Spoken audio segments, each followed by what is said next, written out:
हे मेरे नाथ, मैं आपको भूलूं नहीं। हे मेरे प्रभु, मैं आपको भूलूं नहीं। हे मेरे स्वामिन, मैं आपको भूलूं नहीं। आज जो स्वामी जी महाराज ने बात कही है वो वास्तव में खुद विचार करने की है। हर एक साधक खुद अपने जीवन को देखे, खुद विचार करे। विचार ये करना है कि हम सदा किस में रहते हैं।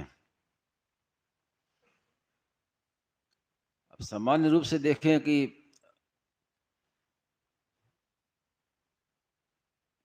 मनुष्य के मन में ये रहती है कि मैं तो संसार में रहता हूँ और संसार का ही काम करना है, शरीर का, संसार का।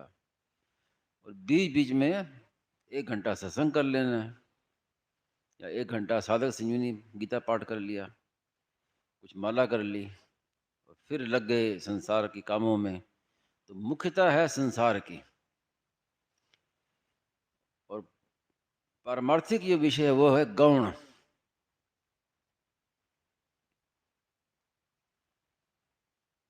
यही कारण है कि सब कुछ सुनते समझते हुए भी उतना लाभ नहीं होता जितना होना चाहिए। लेकिन फिर भी जितना भी लाभ हो रहा है ये भी भगवान की कृपा, संतों की कृपा से। इसमें हमारा उद्योग देखे तो कुछ नहीं है। संक्षेप में थोड़ी थोड़ी बात कहता हूँ। तो इसमें करना क्या है? उल्टा करना है कि मुख्यता रहे पारमार्थिक और संसार रहे गौण। और उसके लिए सबसे बढ़िया उपाय स्वामी महाराज ने बताया, पंचामृत। मैं भगवान का हूँ, भगवान के दरबार में रहता हूँ। हम तो हर समय संसार में ही रहते हैं। बस केवल ये बदलने कि मैं संसार में नहीं हूँ, मैं तो भगवान के दरबार में रहता हूँ। अब इसका अर्थ ये नहीं है कि आप संसार छोड़ दें, घर से चले जाएं। उससे काम नहीं होगा, क्योंकि रुचि तो वही रहेगी, रूप बदल जाएगा बस। एक घर छोड़ेंगे तो एक नया घर बस जाएगा। रुचि वही रहेगी, तो रुचि को बदलना है। तो महाराज ने इसी बात को कहा कि संसार में तो क्रिया है मुख्य, लेकिन भगवान में भाव। और भाव बदलने से सब बदल जाएगा। अभी हम संसार की क्रिया जैसे कर रहे हैं आवश्यक, वो वैसी होती रहेगी, लेकिन भाव बदलने से सब बदल जाएगा। एक उदाहरण है कि एक राजा ने आज्ञा दी मंत्री को कि देखो, कल जब मैं आऊंगा दरबार में तो मुझे हर चीज लाल मिलनी चाहिए, लाल रंग की। हर जहाँ मेरी दृष्टि जाए सब लाल ही लाल हो, दीवारें भी लाल हो, कालीन भी लाल हो, सिंहासन जो है सब वो भी लाल रंग का हो, जो कपड़े हैं वो भी लाल रंग के। मुझे सब चीज़ लाल दिखाई देनी चाहिए कल की। मंत्री का ठीक है महाराज, हो जाएगा, जैसे आपकी आगे वैसे कर देंगे। तो मंत्री ने कुछ नहीं किया परिवर्तन। जब दूसरे दिन राजा आया तो मंत्री ने क्या है कि लाल रंग का चश्मा लाके राजा को लगा दिया। सब वही का वही है, कुछ नहीं किया, केवल बस चश्मा बदल दिया तो सब लाल हो गया। तो ऐसे ही कुछ परिवर्तन, बदलना कुछ नहीं है, अपना भाव बदल दे। और भाव क्या बदलना कि यही पंचामृत, मैं भगवान का हूँ, मूल बात। भगवान के दरबार में रहता हूँ, भगवान का काम करता हूँ सब। केवल भाव बदलना है। एक बार स्वामी महाराज ने से किसी ने पूछा कि घर में रहते हुए भगवान की प्राप्ति कैसे करें। तो स्वामी जी ने कहा कि ये निश्चय कर लो आज से ही कि घर में रहना ही नहीं है, घर का काम करना ही नहीं है। पहले घर का काम करते थे, अब तो ठाकुर जी का काम करना है। जो कुछ पाते हैं भगवान के प्रसाद पाते हैं। केवल भाव बदला और क्या बदला, सब वैसा के वैसे ही है। इसमें कई शंका करते हैं कि अब संसार से हम क्यों जुड़े हुए हैं ज़्यादा, कि कामना के कारण से, ये मिल जाए वो मिल जाए। उस कामना के कारण से संसार हो गया मुख्य, परमात्मा हो गए गौण। तो उसमें कई शंका करते हैं कि आप कहते हैं कि भगवान की प्राप्ति है, करनी है, तो भगवान की इच्छा करते हैं तो ये भी तो एक कामना ही है। तो महाराज ने कहा नहीं, वो कामना नहीं है, वो हमारी आवश्यकता है। दोनों में भेद क्या है कि कामना होती है नाशवान की, आवश्यकता होती है अविनाशी की।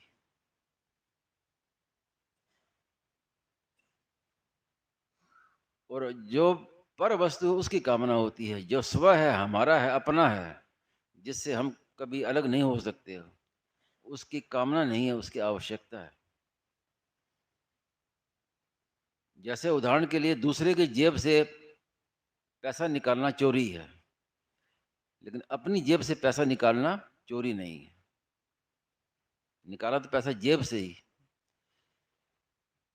तो ऐसे ही भगवान अपने हैं, और उनकी इच्छा करना, उनकी प्रेम की इच्छा करना, उनकी प्रेम की प्राप्ति हो जाए, ये हमारी आवश्यकता है। जैसे शरीर को लेकर देखें तो भूख लगती है, भोजन करते हैं, तो ये शरीर की आवश्यकता है। आवश्यकता क्या है कि भूख लगी है, उसको भूख को मिटाना है। लेकिन खाने के लिए ये होना चाहिए, ऐसा होना चाहिए, नींबू भी होना चाहिए, अचार भी होना चाहिए, मिर्च भी होनी चाहिए, सब होना चाहिए। ये है कामना। और जो मिल जाए पा लिया, ये है आवश्यकता।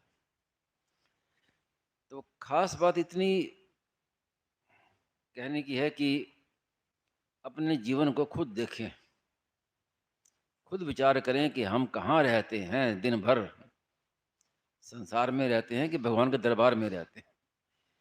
ये विचार आपको खुद को करना है। और मैंने कुछ दिन पहले कहा भी था कि मुख्य बात मुझे बड़ी अच्छी लगती है, कम से कम हर एक साधक को ये तो मन में सोचना चाहिए कि मृत्यु का पता नहीं है, कोई दिन निश्चित नहीं है। अब मान लो अगर अभी मौत आ जाए तो क्या हम तैयार हैं क्या? ये सबके लिए बहुत आवश्यक है, इसकी जागृति रहे। ऐसा ना रहे कि अरे अब ये तो अभी कुछ किया नहीं, वो करना था, वो करना था। ये आप विचार कीजिए कि मान लो अभी मौत आ जाए, आज ही आ जाए, तो हमारी ओर से पूरी तैयारी है क्या? बस ये जैसे महाराज जी ने कहा ना, हर समय तैयार रहिए, बस फिर चिंता नहीं, कभी मौत आ जाए।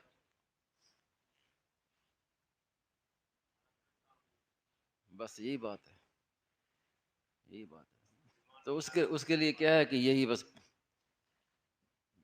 खास बात, पंचामृत की बातें बड़ी मूल्यवान है, मामूली नहीं है। पंचामृत बहुत विशेष है। पंचामृत पुस्तक भी है छोटी सी, आप लेके जाइए। उसमें महाराज जी ने समझाया पांचों अमृत की विस्तार से। और सब पढ़ के सब करके अंत में क्या है कि पहली बात ही पकड़नी है कि मैं भगवान कहूँ, भगवान मेरे हैं। और जहाँ हम भगवान के हुए तो फिर स्वतः स्वाभाविक हमारी हर एक क्रिया भगवान की होगी। अब जैसे भोजन करते हैं कि अब दिन का भोजन किया, शाम का भोजन किया, और जो दिन भर चरता रहे, जहाँ कुछ मिला वही खा लिया, कुछ यहाँ गए वो खा लिया, कहीं चाट खा ली, कहीं टिक्की खा ली, वो खा ली, दिन भर खाता रहे। और जब भोजन का समय हो तो उसमें कहीं भूख तो है नहीं भाई, क्या करें। तो ऐसे ही है कि परमात्मा की भूख कैसे लगे? हम अपनी भूख तो संसार में लेते रहते हैं, सारी भूख तो संसार में खत्म कर दी। तो संसार से कुछ नहीं चाहिए, बस भूख अपनी बना कर रखो भगवान की प्रति केवल। सार बात इतनी ही है, और आपसे क्या कहें। नारायण नारायण नारायण।